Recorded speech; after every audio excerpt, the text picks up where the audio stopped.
with falling asleep.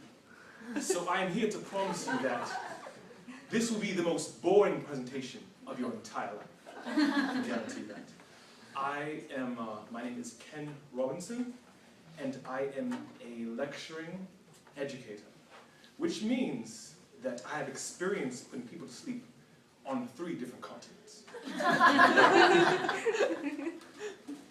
I will speak on the riveting topic of education. So, prepare yourselves. But seriously, I have an interest in education. And I think we all do. Because it's education that's meant to take us into this world we can't grasp. If you think of it, the children starting school this year will retire in the year 2071. Nobody knows what the world will look like in 5 years' time. And yet, we're meant to be educating them for it. So the unpredictability, I think, is remarkable. My contention is that all children have tremendous talents, and we squander them pretty ruthlessly. So I want to talk about education, and I want to talk about creativity. My contention is that creativity is now as important as literacy and should be treated with the same status. I had a great story recently, and I'm fond of telling it.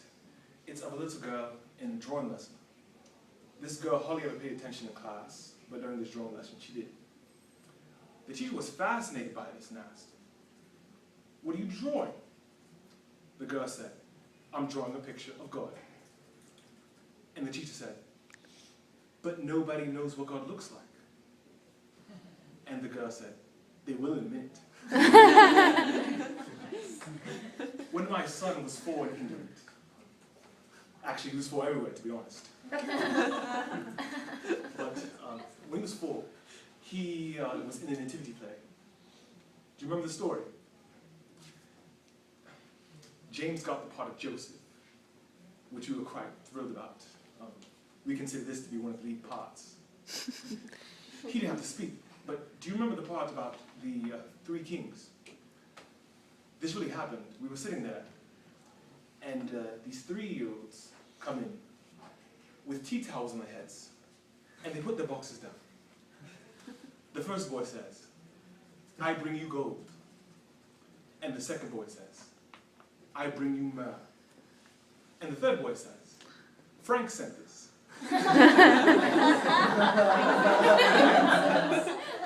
Frank sent this. What these things have in common is that kids will take a chance. If they don't know, they'll have a go. Am I right? They're not afraid of being wrong. Now, I'm not saying that being wrong is the same thing as being creative. But what we do know is if you're not prepared to be wrong, you won't come up with anything original. If you're not prepared to be wrong. And by the time most get to be adults, they've lost this capacity. They become frightened of being wrong. And we run our companies this way. And now running national education systems where mistakes are the worst things you can make. We stigmatize mistakes.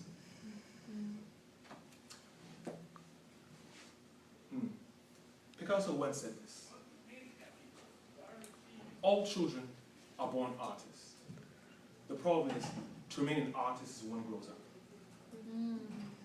I believe this rather passionately, that we do not grow into creativity, rather we grow out of it. Or are educated out of it. So why is this? Every education system on earth has the same hierarchy of subjects. Everyone on earth. Doesn't matter where you go. You think it'd be otherwise, but it isn't. At the top are mathematics and languages, then the humanities, and at the bottom are the arts. Everyone on the planet. And within every system too, there's a hierarchy within the arts. Art and music are given a higher status in school than drama and dance. There's not a public education system on the planet that teaches our children dance the same way we teach them mathematics every day. Why not? I think this is rather important. I think mathematics is important, but so is dance. Children dance all the time if they're given the chance to. We all do. We all have bodies, don't we? Did I miss a meeting? Truthfully, as children progress, we progressively educate them from the waist up. And then we focus on their heads, and slightly to one side. There was really no public system of education before the 19th century. They all came into being to meet the needs of industrialism. So the hierarchy is based upon two ideas. Number one, that the most important subjects for work are at the top. So you were probably steered away from things at school when you were a child. Things you actually liked, on the grounds that you will never get a job doing that. Don't do music, you won't be a musician. Don't do art, you won't be an artist. Benign advice. Now, profoundly mistaken. The whole world is engulfed in a revolution. And the second is academic ability, which has really come to define our view of intelligence. Because the universities have established a system in their image. If you think of it, the entire system of public education really is a protracted process of university entrance. And the consequence is there are many highly talented, brilliant, and creative people that think they're not. Because everything they were good at school was not valued, or rather was stigmatized. And I think we cannot go on this way. In the next 30 years, according to UNESCO, more people will be graduating through our systems of education than since the beginning of history. We know three things about intelligence. It's dynamic, it's diverse, and it's wonderfully interactive. The brain is not divided into compartments. In fact, creativity, which I define as the process of having original ideas that have value, more often than not comes about through the interaction of different disciplinary ways of doing things. Intelligence is distinct. I'm writing a book at the moment called Epiphany. It's based upon a conversation I had with a wonderful woman most people have never heard of. Her name is Gillian Lynn. Gillian and I were having a conversation one day. She's a choreographer. She did Cats and Phantom of the Opera. During lunch one day I asked her, Gillian, how did you get to be a dancer?